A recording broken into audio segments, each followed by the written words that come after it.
Hello everyone, welcome to RK tutorial. Friends, ఈరోజు మనం daily current affairs మరియు జీకేలో భాగంగా 6వ తారీఖు ఏప్రిల్ 2024కు సంబంధించిన కరెంట్ అఫైర్స్ చూద్దాం. సో గైస్, ఎవరు కూడా మధ్యలో స్కిప్ చేయకుండా చివరి వరకు చూడండి, ఓకేనా? అంతేకాకుండా ఫ్రెండ్స్, మరి ఈ యొక్క రానున్నటువంటి ఫెస్టివల్ సందర్భంగా మన యాప్లో అన్ని కోర్సులపైన భారీ ఆఫర్స్ అయితే అందుబాటులో ఉన్నాయి ఫ్రెండ్స్, ఉగాది ఆఫర్స్. సో ఒకసారి మీరు యాప్ డౌన్లోడ్ చేసుకొని చూడండి, మీకు నచ్చితే వెంటనే పర్చేజ్ చేయండి, ఓకేనా? లేట్ చేయకుండా కంటెంట్లోకి వెళ్దాం.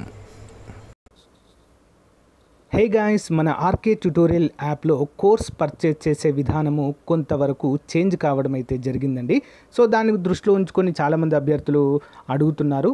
మీ డౌట్స్కి క్లారిఫికేషన్ అయితే వస్తుందండి.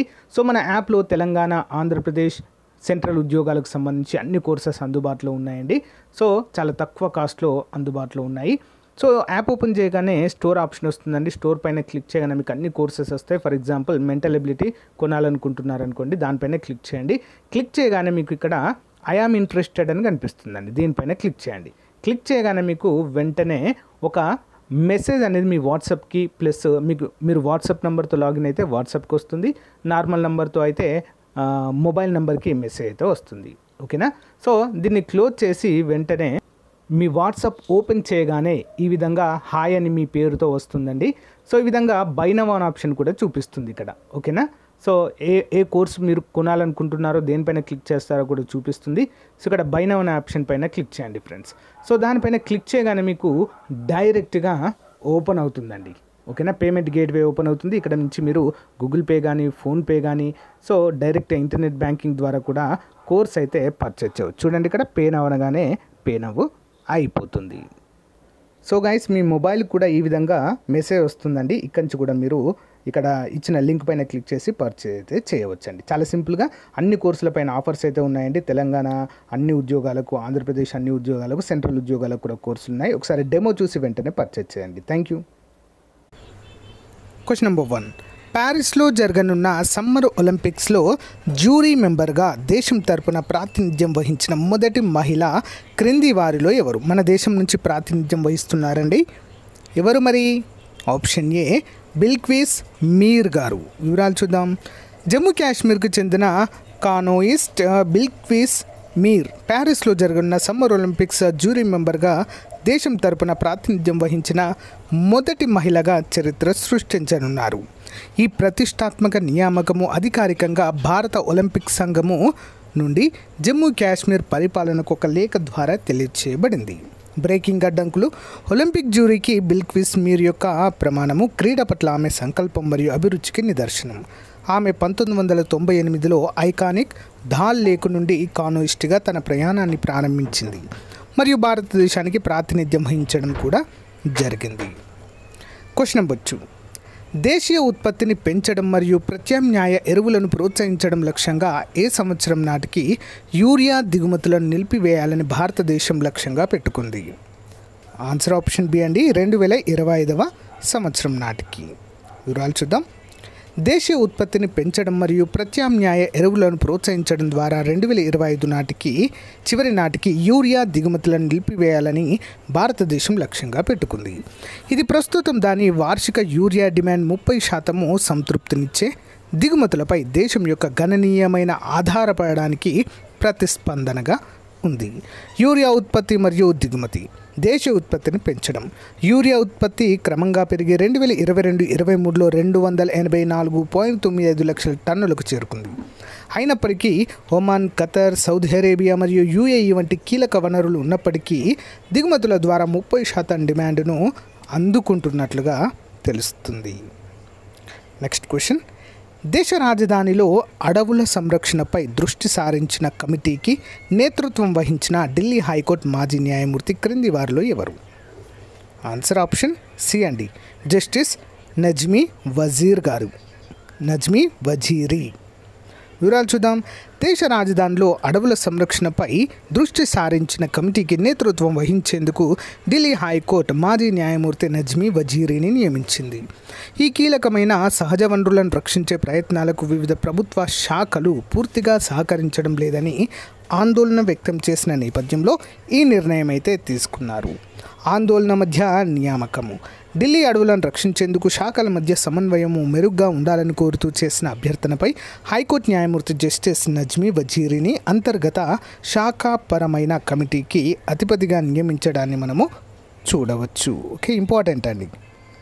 Next one, national cooperative dairy federation of India limited నూతన చైర్మన్గా క్రింది వారిలో ఎవరు ఎంపికయ్యారు?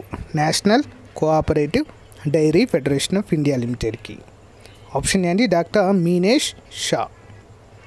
వివరాలు చూద్దాం. National cooperative dairy federation of India limited జాతీయ స్థాయి అపెక్స్ డైరీ కోఆపరేటివ్ కొత్త బోర్డ్ ఆఫ్ డైరెక్టర్లను ఎన్నుకుంది. మరి జరిగిన ఎన్నికల్లో సంస్థ నూతన చైర్మన్గా డాక్టర్ మీనేష్ షా ఏకగ్రీవంగా ఎన్నికయ్యారు. సాఫీగా ఎన్నికల ప్రక్రియను రిటర్నింగ్ అధికారిగా పనిచేసిన ఆనంద్, జిల్లా కలెక్టర్ ప్రవీణ్ చౌదరి ఐఎస్ నిర్వహించారు. మరి బోర్డు ఎన్నికలకు ముందు NCDFI జనరల్ బాడీ ఏప్రిల్ 4, 2024 ఏకపక్ష ప్రక్రియలో 8 మంది డైరెక్టర్ల బోర్డును కూడా ఎన్నుకున్నట్లుగా తెలియజేశారు. Question number 5, world future energy summit April 16 నుంచి 18 వరకు నిర్వహించనున్న దేశం? World future energy summit option D UAE. వివరాలు చూద్దాం. UAE యొక్క ప్రముఖ క్లీన్ ఎనర్జీ కంపెనీ అయిన మస్దార్ ఏప్రిల్ 16 నుంచి 18 వరకు అబుదాబి నేషనల్ ఎగ్జిబిషన్ సెంటర్లో వరల్డ్ ఫ్యూచర్ ఎనర్జీ సమ్మిట్ని నిర్వహించనుంది. ఈ సమ్మిట్ వివిధ చర్చలు, ఫోరంలు మరియు క్రియాశీలతలను కలిగి ఉన్న భవిష్య శక్తి, స్వచ్ఛమైన సాంకేతికత మరియు స్థిరత్వంపై దృష్టి సారించే కీలకమైన గ్లోబల్ ఈవెంట్గా పనిచేస్తుంది. Masdar pavilion. మరి heart of innovation and collaboration WESలోని మస్దార్ పెవిలియన్ ఆవిష్కరణ, సహకారం మరియు జ్ఞాన మార్పిడికి కేంద్రంగా పనిచేస్తుంది.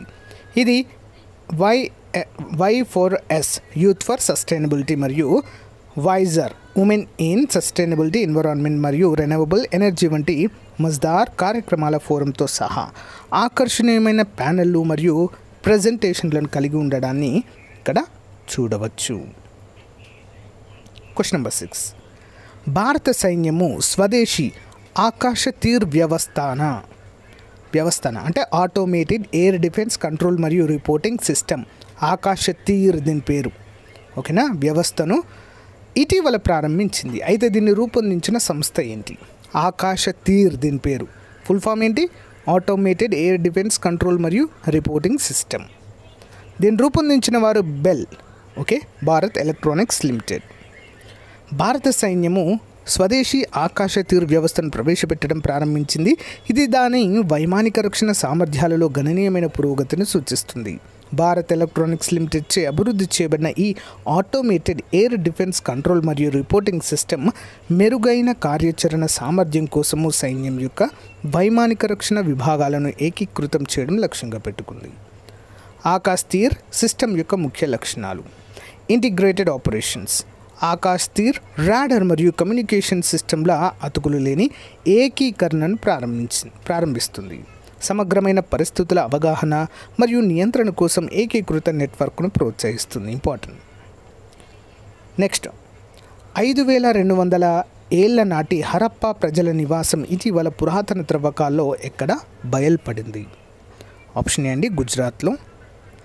కేరళ విశ్వవిద్యాలయం మరియు అనేక ఇతర సంస్థల పరిశోధకులతో కూడిన ఒక సహకార ప్రాజెక్టులో ఒక ముఖ్యమైన పురావస్తు త్రవ్వకాలలో గుజరాత్లోని కచ్ జిల్లాలోని కతియా గ్రామానికి సమీపంలోని పడతా బెట్లో 5200 ఏళ్ల నాటి హరప్పా నివాసం ఉంది. అసిస్టెంట్ ప్రొఫెసర్లు అభయ్ GS మరియు రాజేష్ SV నేతృత్వంలో కేరళ విశ్వవిద్యాలయం యొక్క పురావస్తు శాఖ నుండి యాత్ర ఈ ప్రాంతంలో ప్రారంభ హరప్పా స్థిర నివాసాల సాంస్కృతిక ఏర్పాట్లపై వెలుగునిచ్చే కీలకమైన సాక్ష్యాలను వెలుగు తీయడం అయితే చూడవచ్చు. క్వశ్చన్ నెంబర్ 8, ఇటీవల వార్తలలో ఉన్న బింధ్యారాణి దేవి ఏ క్రీడల్లో ప్రసిద్ధి చెందిన వారు? బింధ్యారాణి దేవి.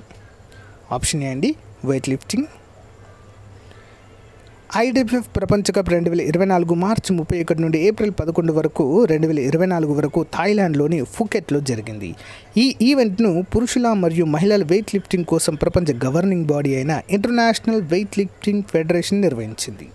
మరి ఇందులో బింధ్యారాణీదేవి కాంస్యం గెలుచుకుంది. 25 ఏళ్ల భారత వెయిట్ లిఫ్టర్ బింధ్యారాణీదేవి మహిళల 55 కేజీల విభాగంలో పోటీ చేసి కాంస్య పథకాన్ని గెలుచుకుంది. స్నాచ్లో 83 కేజీలు, క్లీన్ అండ్ జెర్క్లో 113 కేజీలతో సహా 196 కేజీలు ఎత్తింది.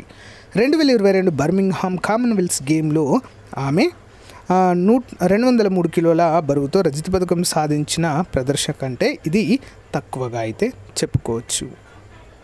నెక్స్ట్ వన్, భూమి అడుగున 700 కిలోమీటర్ల లోతులో ఒక మహాసముద్రం ఉందనే విషయం ఇటీవల కనుగొన్న శాస్త్రవేత్తలు ఈ దేశానికి చెందినవారు. ఇంపార్టెంట్ క్వశ్చన్ అండి. Option D America. భూమిపైన ఉన్న సప్త సముద్రాల గురించి మనకు తెలుసు, కానీ భూమి అడుగున 700 కిలోమీటర్ల లోతులో ఒక మహాసముద్రం ఉందనే విషయం తెలుసా? అమెరికాలోని ఇలినాయ్ రాష్ట్రానికి చెందిన నార్త్ వెస్ట్రన్ యూనివర్సిటీ శాస్త్రవేత్తలు ఈ సంచలన విషయాన్ని వెల్లడించారు. భూమి రహస్యాలను తెలుసుకునే పరిశోధనలో భాగంగా వారు అమెరికా వ్యాప్తంగా 2000 సెస్మోగ్రాఫ్లను అంటే భూకంప తీవ్రతను కొలిచే పరికరాలను ఏర్పాటు చేశారు.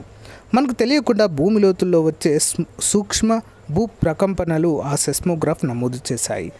అయితే ఆ భూకంప తరంగాలు భూమిలోని కొన్ని నిర్ణీత ప్రాంతాలకు వచ్చేసరికి వాటి వేగము మందగించడాన్ని శాస్త్రవేత్తలు గుర్తించడం అయితే చూడవచ్చు. అంటే అలల మాదిరిగా అలలు స్టార్టింగ్లో ఎక్కువగా ఉండి సో ఎండింగ్కి వచ్చేసరికి కొంత తగ్గుతుంది కదా, అదే విధంగా ఇక్కడైతే కనుగొన్నారు. నెక్స్ట్ వన్, భారతదేశం మొట్టమొదటి అంతరిక్ష ప్రయోగ కేంద్రంగా ప్రైవేట్ లాంచ్ ప్యాడ్ ఇస్రో ఎక్కడ ఏర్పాటు చేస్తున్నట్లు ప్రకటించారు? ఆప్షన్ ఏ అండి శ్రీహరికోట, ఆంధ్రప్రదేశ్. ఇక్కడ భారతదేశంలో మరి ప్రైవేట్ అంతరిక్ష సంస్థలు ఏవైతే ఉంటాయో వాటి నుంచి అవి ప్రయోగించబోయేటువంటి ఉపగ్రహాలను ఈ కేంద్రం నుంచి ప్రయోగిస్తారు. ఓకే, అంతరిక్ష పరిశోధనల్లో భారత్ మరో అడుగు ముందుకు వేసింది. శ్రీహరికోట అంతరిక్ష ప్రయోగ కేంద్రంగా ప్రైవేట్ లాంచ్ ప్యాడ్ను ఏర్పాటు చేసుకుని రాకెట్ ప్రయోగాలు చేపట్టేందుకు మార్గం సుగమం చేసింది. ఈ క్రమంలోనే శ్రీహరికోట అంతరిక్ష ప్రయోగ కేంద్రంలోని సముద్ర తీర ప్రాంతంలో తొలి ప్రైవేట్ లాంచ్ ప్యాడ్ను ఏర్పాటు చేయడంతో పాటు అగ్నిబాజ్ ప్రయోగాన్ని చేపట్టి లాంచ్ ప్యాడ్ను అందుబాటులోకి తీసుకురానుంది. ఇటీవలే భారత అంతరిక్ష పరిశోధన సంస్థ ప్రైవేట్ వారి భాగస్వామ్యంతో రాకెట్లు, ఉపగ్రహాల నిర్మాణం చేపడుతుంది. ఈ కార్యక్రమంలో షార్ సముద్ర తీర ప్రాంతంలో ప్రైవేట్ లాంచ్ ప్యాడ్ ఏర్పాటు చేసుకునేందుకు మార్గం కల్పించిన ఇస్రో ఆ లాంచ్ ప్యాడ్ నుంచి తొలి ప్రయోగము అగ్నిబాను మరికొన్ని గంటల్లో చేపట్టేందుకు సిద్ధమవుతున్నట్లుగా ఇక్కడైతే మరి ఇస్రో చైర్మన్ అయినటువంటి ఎస్ సోమనాథ్ గారు తెలిపారు. ఇంపార్టెంట్ అండి. నెక్స్ట్ వన్, ఇటీవల అమెరికాలో ఆవులపై తీవ్ర మహమ్మారిగా విస్తరిస్తున్న బర్డ్ ఫ్లూ వైరస్ శాస్త్రీయ నామం? ఆప్షన్ బి అండి H5N1.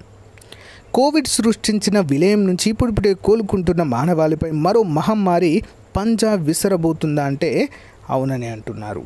కరోనాని మించి ప్రాణ నష్టం ఉంటుందా అంటే అవునని అంటున్నారు నిపుణులు. అయితే ఈసారి కొత్తగా ఏ వైరస్ పుట్టుకు రావాల్సిన అవసరం లేదని ఇప్పటికే ప్రపంచవ్యాప్తంగా పక్షులు, కోళ్లలో వ్యాపిస్తున్న బర్డ్ ఫ్లూ H5N1 రకం వైరస్ మహమ్మారిగా మారి దాడి చేసే ప్రమాదం ఉందని ఆందోళన వ్యక్తం చేస్తున్నారు. తాజాగా అమెరికా ఆవుల మందల్లో H5N1 వైరస్ సోకుతున్నట్లుగా ఇక్కడ పరిశోధకులు గమనిస్తున్నారు. చాలా బీభత్సం సృష్టిస్తుందండి అక్కడ. నెక్స్ట్ వన్, ఇటీవల మరణించిన శాంతి స్వరూప్ 74 ఏళ్ల వయసులో ఏ రంగంలో ప్రసిద్ధి చెందినవారు వీరు? ఆప్షన్ సి న్యూస్ రీడర్ అండి. టీవీ వార్తలు చదవడంలో ప్రత్యేక ముద్ర వేసిన తొలితరము తెలుగు న్యూస్ రీడర్ శాంతి స్వరూప్ ఇక లేరు. గుండెపోటుతో హైదరాబాద్లోని మలక్పేటలోని యశోద ఆసుపత్రిలో చికిత్స పొందుతూ శుక్రవారం తుదిశ్వాస విడిచారు. ఈ నెల 3వ తేదీన వేకువజామున ఆయన తీవ్ర అస్వస్థతకు గురి కావడంతో కుటుంబ సభ్యులు ఆసుపత్రికి తరలించారు. అప్పటి నుండి ఐసీయూలో చికిత్స పొందుతూ తరలిరాని లోకాలకు వెళ్ళిపోయారు. హైదరాబాద్లో పుట్టి పెరిగిన శాంతి స్వరూప్ గ్రాడ్యుయేషన్ పూర్తయినాక 1978లో దూరదర్శన్లో చేరడం అయితే జరిగింది. క్వశ్చన్ నెంబర్ 13, పర్యావరణానికి హాని కలిగిస్తున్న సింథటిక్ ప్లాస్టిక్ స్థానంలో వ్యవసాయ వ్యర్థాలతో బయోపాలిమర్లను ఇటీవల రూపొందించిన Indian institute of chemical technology ఎక్కడ ఉంది? ఆన్సర్ ఆప్షన్ బి అండి హైదరాబాద్. పర్యావరణానికి హాని కలిగిస్తున్న సింథటిక్ ప్లాస్టిక్ వినియోగాన్ని తగ్గించేందుకు హైదరాబాద్లోని Indian institute of chemical technology కృషి చేస్తుంది. ఇప్పటికే సింథటిక్ ప్లాస్టిక్ ప్రత్యామ్నాయంగా వ్యవసాయ వ్యర్థాలతో బయోపాలిమర్లను తయారు చేసిన ఆ సంస్థ తాజాగా కోడి ఈకలు బొచ్చుతో బయోప్లాస్టిక్ రూపొందించడంపై దృష్టి సారించింది. మెడికల్, ఆటోమొబైల్, ప్యాకేజింగ్ అవసరాలకు ఇవి ఉపయోగపడతాయి. సో గైస్, ఇది రోజుకు సంబంధించిన మోస్ట్ ఇంపార్టెంట్ కరెంట్ అఫైర్స్. మీకు నచ్చితే లైక్ చేయండి, తప్పకుండా మీ ఫ్రెండ్స్తో షేర్ చేయడం మాత్రం మర్చిపోవద్దు. Thank you for support. Have a nice day. By.